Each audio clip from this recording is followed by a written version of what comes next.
8 साल से मैं इस गुल्लक को संभाल के रखी हूँ। 8 साल 2015 से मैं तोड़ने को इस गुल्लक को कभी भी तोड़ सकती थी, कभी भी। लेकिन मुझे कुछ हासिल करना था, किसी से वादा की थी, उस वादा को निभाना था। इस गुल्लक की वजह से मेरी पूरी लाइफ बदल गई। पहले मैं बहुत जिद्दी लड़की थी, किसी की भी नहीं सुनती थी, कुछ भी नहीं सुनती थी। जो चीज़ मुझे अब भी चाहिए, इसी वक्त चाहिए, ला के दो, मतलब ला के दो। पहले मैं घर का खाना भी नहीं खाती थी। चाट, गुपचुप, पिज्ज़ा, आइसक्रीम, चॉकलेट सब चाहिए मुझे बाहर का। मेरी हालत इसी कारण से बहुत ख़राब हो गई थी। मेरी तबीयत इतना ज़्यादा ख़राब हो गई थी कि डॉक्टर पापा को ये बोले कि अगर इसको बाहर का खाना खाने से अभी नहीं रोका गया तो आगे चल के बहुत परेशानी आ सकता है। पापा घर में सबको मना किया कि कोई भी इसको 1 रुपया भी नहीं देगा, कोई भी नहीं देगा। लेकिन मैं सुनती नहीं थी। पापा नहीं दिए तो मम्मी से, मम्मी नहीं दिए तो भाभी से, भैया से, चाची से, दादी से, मैं किसी से न किसी से तंग करके ले लेती।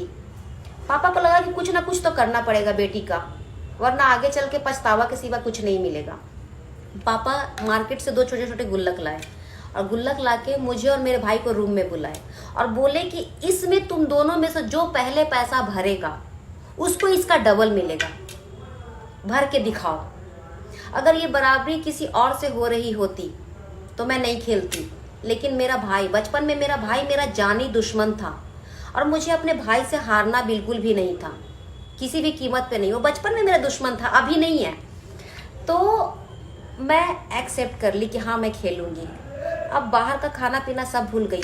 अब दिमाग में बस इतना है कि मैं हार तो नहीं जाऊंगी, मैं हार तो नहीं जाऊंगी।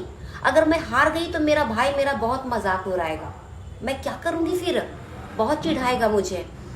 तो मेरे अंदर सब्र बिल्कुल भी नहीं। मैं मार्केट गई, मार्केट से सेम टू सेम जो पापा गुल्लक लाए थे वही गुल्लक सेम टू सेम खरीद के मैं मार्केट से लाई। और रात को सब सो गए तो मैं चुपके चुपके मैं अपना भी गुल्लक तोड़ी और अपने भाई का भी गुल्लक तोड़ी।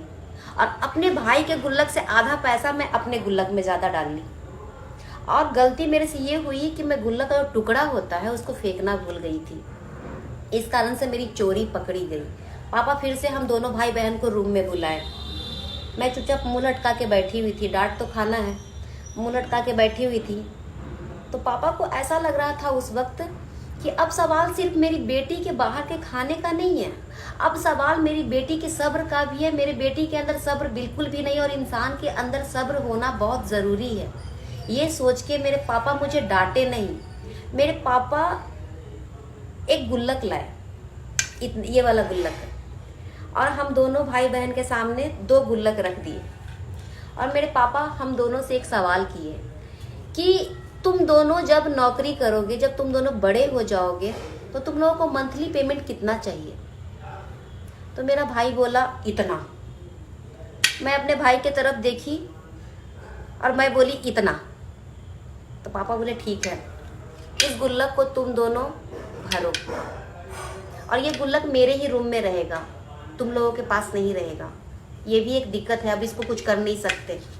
मैं सोची कि अगर गुल्लक में 10, 20, 100, 50 का नोट डाली तो ये तुरंत भर जाएगा। अब सवाल फ्यूचर का है तो ये तुरंत भर जाएगा, अब क्या करूं? तो मैं क्या करती थी कि 10, 20, 100, 50 को जमा करके रखती थी। जैसे ही वो 500, 500 हो गया, मैं उसको किसी भी दुकान में देती थी और वहाँ से 500 का कड़क कड़क नोट मैं इसमें डालना शुरू कर दी। और घर में जितने भी मेहमान आते, जितने भी मेहमान, मैं सबको बोलती मेरे घर आए हो तो मुझे पैसा दो। पहले मैं ऐसी नहीं थी। बचपन में कोई मेहमान मेरे घर आए और मुझे पैसा दे रहे हैं तो मैं लेने से इनकार करती थी। लेने का मन करता था अंदर से, लेकिन ऊपर से मैं बोलती थी नहीं चाहिए, क्योंकि मम्मी डांटती थी, मम्मी घूर के देखती थी।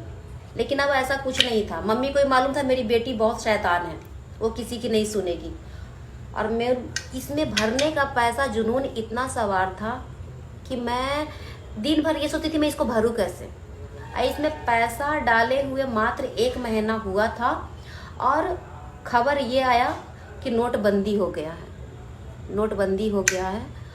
और मेरे अंदर सब्र नहीं, बिल्कुल भी नहीं। उस टाइम पापा काम के सिलसिले में रांची गए हुए थे।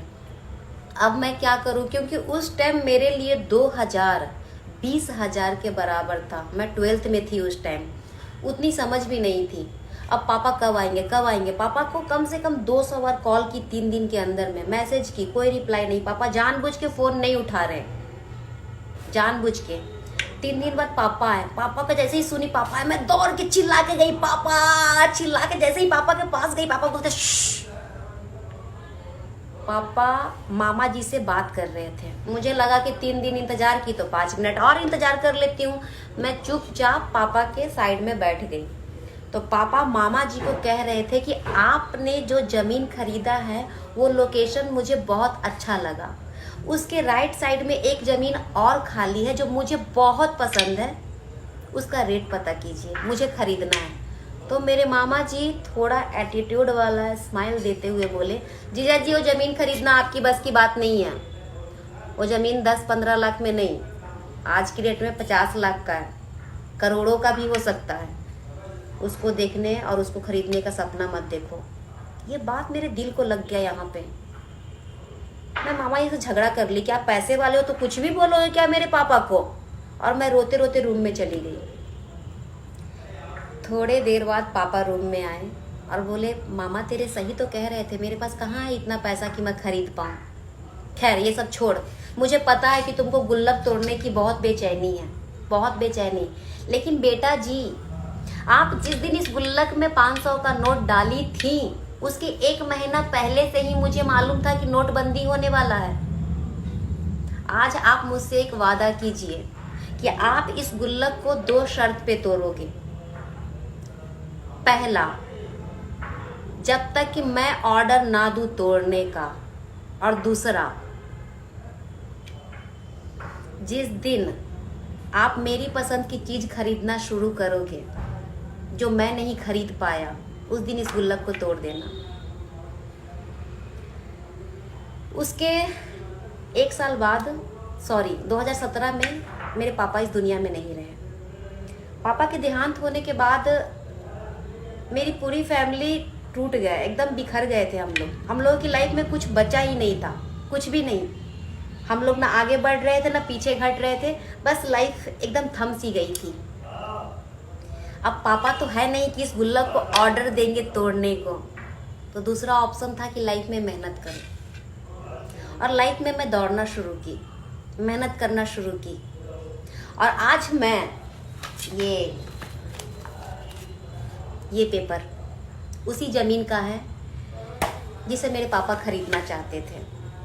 आज मैं पापा की पसंद की चीज़ें खरीदी और इसलिए आज मैं इस गुल्लक को तोड़ रही हूँ। बस दुख इस बात का है कि पापा होते तो कितना खुश होते। वाकई में अभी मेरे पापा होते तो मुझे,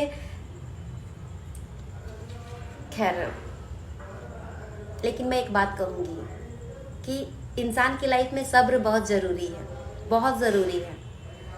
आज मेरे अंदर सब्र इतना है कि कोई मुझे नमक रोटी भी देगा तो मैं हंसते हंसते खा लूँगी, कोई शिकायत नहीं, कुछ भी नहीं। और हाँ, लाइफ में कोई भी चीज़ किस्मत के भरोसे कभी नहीं छोड़ना चाहिए। हर चीज़ मेहनत से मिलती है और मैं अपना वादा पूरा की, इसलिए आज मैं इस गुल्लक को तोड़ूंगी। मैं कट करके दिखाऊंगी।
ये 4 नोट सबसे खास है, सबसे।